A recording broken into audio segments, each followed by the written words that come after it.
Adjustment layer. अगर आप Photoshop use करते रहे हो तो उसमें भी आपने शायद एडजस्टमेंट लेयर यूज़ की हो, और अगर आपको आइडिया हो कि इनका यूज़ किया है तो मैं आपको बताता चलूँ कि इस पे आप डिफरेंट इफ़ेक्ट्स लगा के आपके पास नीचे टाइमलाइन पे जो मर्ज़ी चीज़ हो, या अगर फोटोशॉप पे आप काम कर रहे हैं, आपके पास नीचे लेयर्स में कोई भी आपके पास इमेज हो इस तरह का, तो उस पे डायरेक्टली इफ़ेक्ट नहीं अप्लाई होता, बल्कि वो एडजस्टमेंट लेयर में अप्लाई होता है। प्रीमियर के अंदर आपके पास ये ऑप्शन मौजूद है कि आप एडजस्टमेंट लेयर को यूज़ करते हुए मल्टीपल इफ़ेक्ट उसके ऊपर लगा सकते हैं। और इसका सबसे बड़ा फ़ायदा ये होता है कि आपके पास एक ही लेयर होगी ऊपर जिसके ऊपर इफ़ेक्ट्स लगे होंगे, और नीचे आपका जितना भी एडिट होगा वो सब पे वो इफ़ेक्ट अप्लाई होते जाएंगे। आपको सेपरेटली इफ़ेक्ट्स लगाने की ज़रूरत नहीं, या फिर जिस तरह हमने एट्रीब्यूट्स को कॉपी पेस्ट किया था, आपको वो भी करने की ज़रूरत नहीं। सबसे ज़्यादा यूज़ मैं कह सकता हूँ कि कलर ग्रेडिंग में इसका होता है, क्योंकि अगर आप देखें, आप अपनी एडजस्टमेंट लेयर में व्लूमेट्री का वो वाला इफेक्ट लगाएं जिसमें आपने एक अपनी लुक बनाई है। जिस तरह से भी आपने इसको स्टाइलाइज किया है, तो वो जो लुक है वो आपकी पूरी वीडियो पे लग चुकी है, क्योंकि एडजस्टमेंट लेयर के नीचे आपके पास सारी वीडियो मौजूद होनी चाहिए।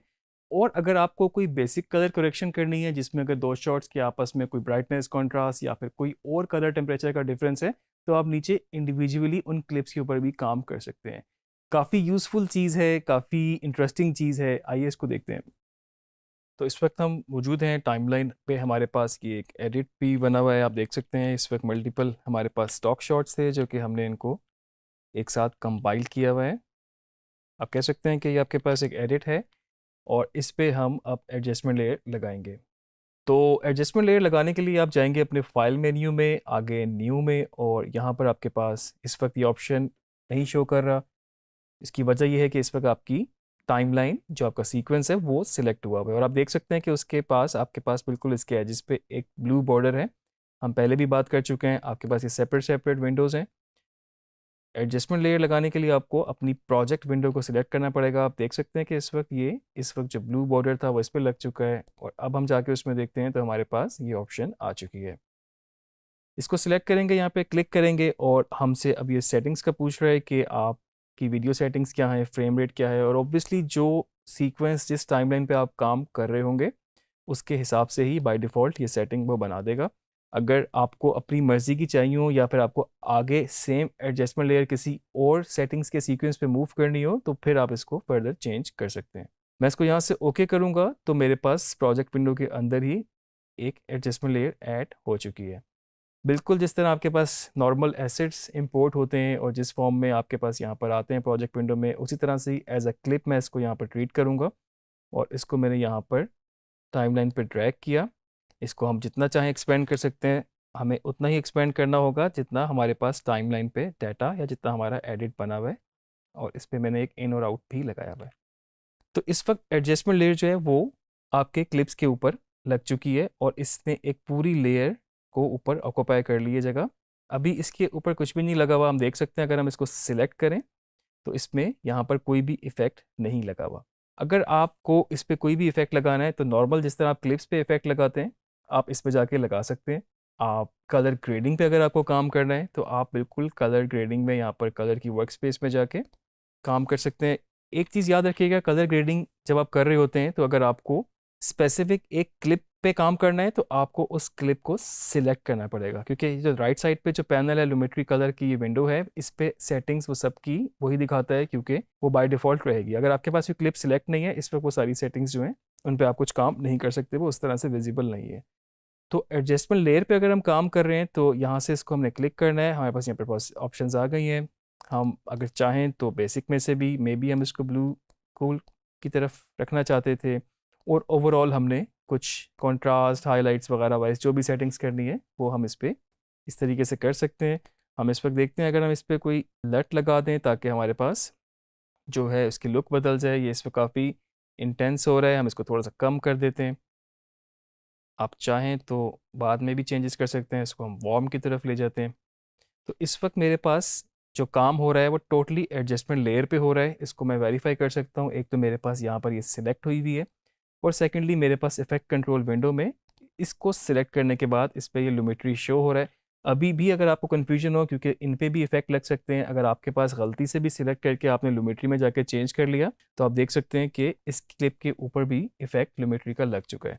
इसको फर्दर अभी फ़िलहाल यहाँ से मैं डिलीट कर देता हूँ। जस्ट सिलेक्ट किया, डिलीट कर दिया, इफेक्ट कंट्रोल विंडो में से एडजस्टमेंट लेयर को सिलेक्ट करूँगा, और अब मैं देख सकता हूँ कि इस वक्त मेरे पास नीचे टाइमलाइन पे जो भी एडिट, जो भी सीक्वेंस बना हुआ है, उस पे ये सेम इफेक्ट जो मैंने यहाँ पर बनाया, आप इसको कह सकते हैं ये आपकी एक लुक थी जो आपने इस स्टोन में बनानी थी, आपने वो बना ली है, और आगे आपके पास सब जगहों पे वही लुक लग चुकी है। तो आपकी लुक जो बनाना लगाना वो कदरे आसान है, लेकिन जो कलर करेक्शन का, कलर ग्रेडिंग का जो मेन पर्पस है, उसके लिए आपको फर्दर सेटिंग्स करनी पड़ सकती हैं, फर्दर चेंजेस करनी पड़ सकती हैं। तो उसके लिए हम ये नहीं करेंगे कि हम एडजस्टमेंट लेयर को बार बार चेंज करें, क्योंकि हम अपनी एक लुक डिसाइड कर चुके हैं, हमें इसी वार्म टोन में एक लुक चाहिए थी। अब अगर हमारे कोई क्लिप नीचे अंडर एक्सपोज या ओवर एक्सपोज हो रहे हैं, तो हम देखते हैं अगर हम उनको थोड़ा सा चेंज कर सकें। मिसाल के तौर पे ये शॉट मैं कहता हूँ ये थोड़ा सा डार्क ज़्यादा है या अंडर एक्सपोज्ड है, तो मैं इसको यहाँ से एडजस्टमेंट लेयर को नहीं सिलेक्ट करूँगा, मैं बल्कि इस क्लिप को सिलेक्ट करूँगा। अब मैं सिर्फ इस क्लिप पे काम कर सकता हूँ, और अगर मुझे लग रहा था ये थोड़ा सा अंडर एक्सपोज्ड है, मैं इसके शेडोज़ थोड़े से लिफ्ट कर लेता हूँ, मैं थोड़े से इसकी हाइलाइट्स को उठा लेता हूँ, या ओवरऑल अगर मैं चाहूँ तो इसके एक्सपोजर को भी उठा सकता हूँ, कॉन्ट्रास्ट को भी छेड़ सकता हूँ, या जिस तरह से भी मुझे उसको मैच करना है अपने बाकी क्लिप्स के साथ, मैं उसको उसके हिसाब से कर सकता हूँ।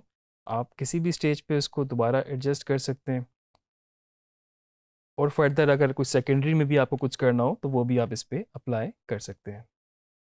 अगर आपको लगता है ये इस पे भी थोड़ा सा आप इसको उठा सकते हैं, और बाज़ दफ़ा ऐसा भी हो सकता है कि जो शॉट नीचे था वो ऑलरेडी वार्म था, आपने अपनी लुक भी वार्म कर ली। अगर आपको लगता है कि ज़्यादा वार्म हो गया है, तो आप सिर्फ इसी स्पेसिफिक शॉट को पकड़ के थोड़ा सा कूल की तरफ लेके जा सकते हैं, ताकि वो बाकियों के साथ बैलेंस हो जाए। तो एडजस्टमेंट लेयर के थ्रू बड़ा आसान तरीका है कि आप अपनी पूरी ओवरऑल फिल्म को एक लुक की तरफ लेके जा सकें। अगर तो आपने अपनी फुटेज लॉग प्रोफाइल में शूट की हुई होगी तो आपके लिए और आसानी होगी, क्योंकि लॉग में कलर्स बहुत ज़्यादा नहीं होते, लेकिन उसको डायनामिक रेंज ज़्यादा मिलती है, तो उसके पास इतना कंट्रोल होता है कि वो शेडोज़ पे, मिड टोन्स पे, हाईलाइट्स पे सेपरेटली काम कर सकता है।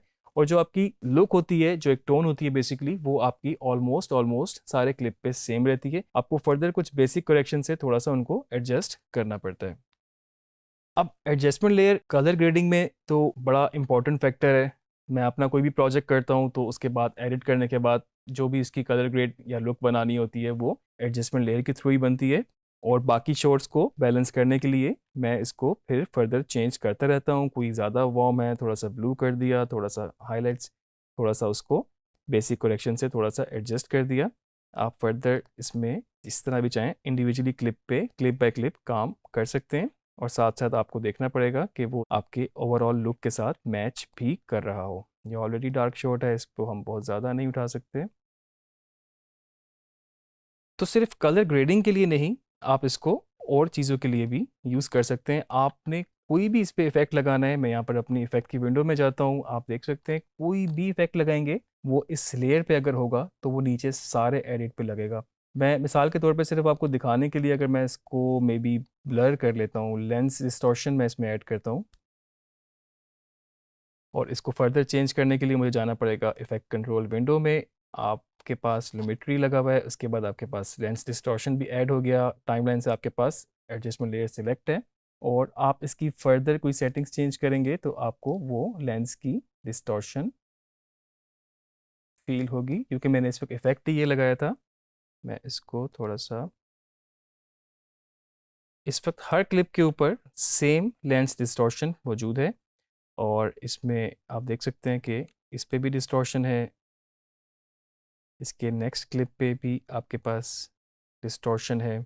अब मुझे हर क्लिप पे इंडिविजुअली नहीं लगाना पड़ा, या मुझे उसको कॉपी करके एट्रीब्यूट्स पेस्ट करने नहीं पड़े, मुझे सिर्फ एडजस्टमेंट लेयर पे ही लगा के मैंने जो भी इफेक्ट लगाना था वो सब पे लग गया। इसका सबसे बड़ा फ़ायदा आपको ये भी होता है कि जब अगर आपको कोई एडिट में चेंज करना पड़ जाए और इफ़ेक्ट्स जब बहुत ज़्यादा लग जाते हैं, तो आपका सिस्टम बाज़ दफ़ा बहुत ज़्यादा थोड़ा सा रिस्पॉन्स रेट कम हो जाता है, क्योंकि वो उस पर लोड पड़ चुका होता है, इफ़ेक्ट्स पीछे बैक एंड पर रेंडरिंग भी कर रहे होते हैं, फाइल्स भी कुछ डेवलप कर रहे होते हैं, रेंडर फाइल्स।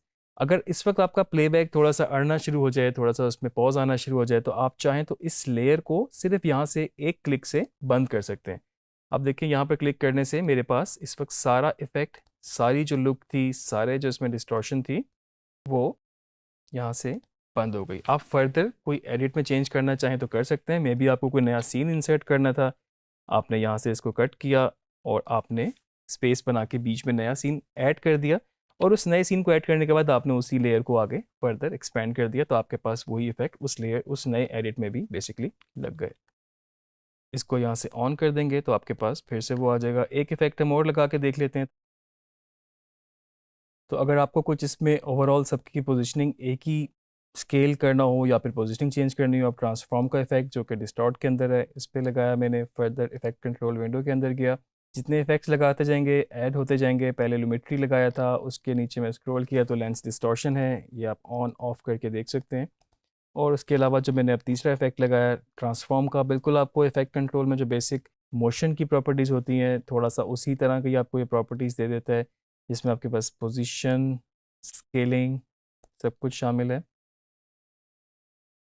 तो आप देख सकते हैं इस वक्त कि आपके इस वक्त सारे क्लिप जो हैं, जो हमने ट्रांसफॉर्म का इफेक्ट लगाया, जो कि कुछ इस तरह से था पहले, ट्रांसफॉर्म को लगाने के बाद वो इस तरह का हो गया, तो इस वक्त वो नीचे जितना भी एडिट आपका चल रहा है उस पर सेम इफेक्ट इम्प्लीमेंट हो चुके हैं।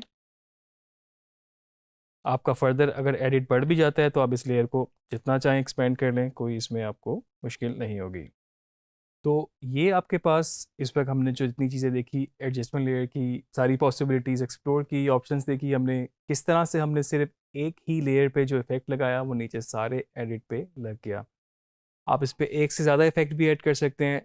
मेजरली ग्रेड के लिए, लुक के लिए इस्तेमाल किया जाता है, लेकिन आप इस पे किसी भी किस्म का इफेक्ट जो आप सब पे लगाना चाहते हैं, आप सोच सकते हैं कि आपने एडिट फाइनल कर लिया और एंड में आपके पास सिर्फ एक फीडबैक ये आया है कि आपने एक पोजीशन जो थी अपने क्लिप की थोड़ी सी ऊपर करनी है, या फिर किसी और चीज़ को आपने थोड़ा सा स्केल अप करना है, तो आप सिर्फ एक ही लेयर पे वो इफेक्ट लगा के आप पूरे अपनी टाइमलाइन पे, पूरे एडिट पे उसको इम्प्लीमेंट कर सकते हैं।